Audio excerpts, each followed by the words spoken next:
What's going on, everybody? Coming back with another quick video.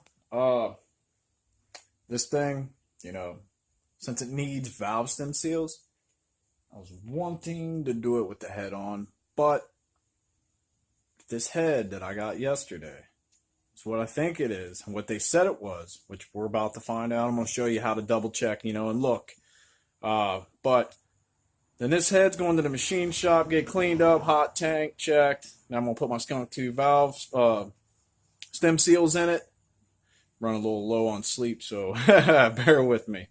If everything checks out, which we'll get into that here in a second. I did some measuring on the cams. I don't think they're Type R cams. So, I got a set of Type R cams I got from my dude Bryce, the one with the F20B hatch. And, the measurements were different. Even compared to the GSR cams. I think they were just a hair bigger than the GSR cams, but not as big as the ITR cams. So, I don't know if it varies, if they make two different, lift size on the lobes or what. I'm going to dig into that a little bit. But the cams I got from Bryce are a little taller on the lift. Not sure about the duration. Need to do some measuring on that. But about to flip this camera around and show you guys how to check, see if this is a true ITR head. I read on a lot of forums. Everything. PR3-3, it goes through, 1 to 4. It's like on this guy. It's a PR3-4. The head I got yesterday is a PR3-3. And I'm reading a lot of mixed things about it.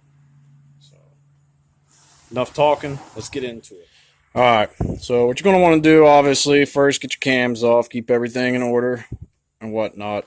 Depending on if you're going to strip this totally down, you'll have to take these plugs out. That way you can slide the rocker shaft out on both intake and exhaust. But one thing we are looking for, intake side, it should be dual valve springs. Exhaust side, one reason why they say always upgrade the springs when you're swapping the big cams, especially on the exhaust side. It's because they're single. They're not dual valve springs. So that's why you always have problems on these if you put ITR cams in a stock B16 head without upgrading the exhaust springs. So I'm going to crank on this, get the little keeper out, and get the spring out so we can inspect it real quick. Bring it back here in a second. Alright, so what I like to do, I save my old metal coffee cans. That way, I can put my parts, especially those little guys. You do not want to lose them. Them are your keepers for your retainer. And I like it. It's got the lid on it. You can put the lid on. This guy, you just bolt it down. Pretty much self-explanatory. And you put the cup piece down in there that rides on the retainer that pushes the spring down, and then you put your bolt in, and righty tighty, lefty loosey. That compresses the spring where you can get the keeper out. But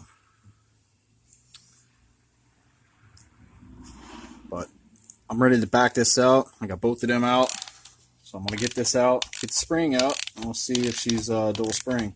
All right, as I suspected, this is not an ITR head. And another way you could tell, the valve angle is supposed to be different, and the ports are supposed to be ported, opened up a little bit, like cleaned up, not polished, but just ported.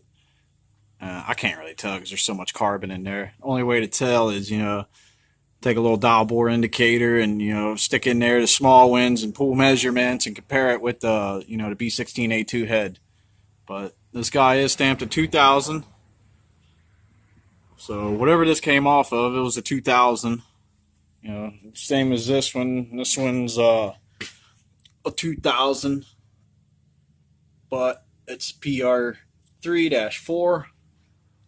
So looks like I have another just regular B16 A2 head. So I don't think I'm going to go through the trouble on removing the head and swapping heads. There's no need for it. I will show you guys a little trick. Since the intake side is dual valve springs, which I'll check on the head we have on the bench just to double confirm, it should be dual valve springs. A little trick, if you got a spare head and whatnot, you could take from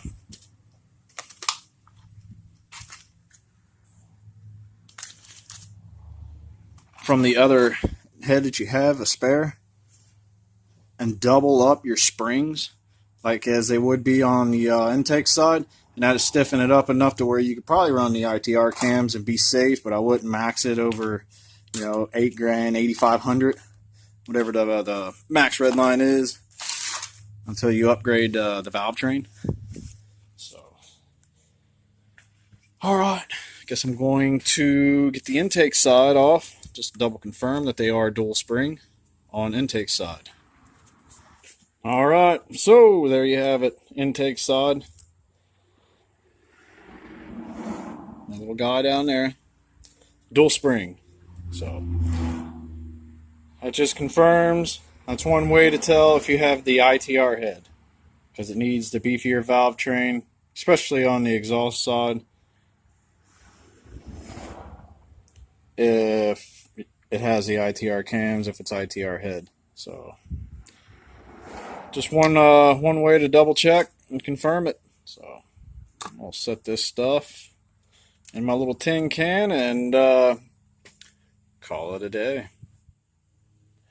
Alright guys, so as you see, it's not the ITR head, so at least I got another spare head.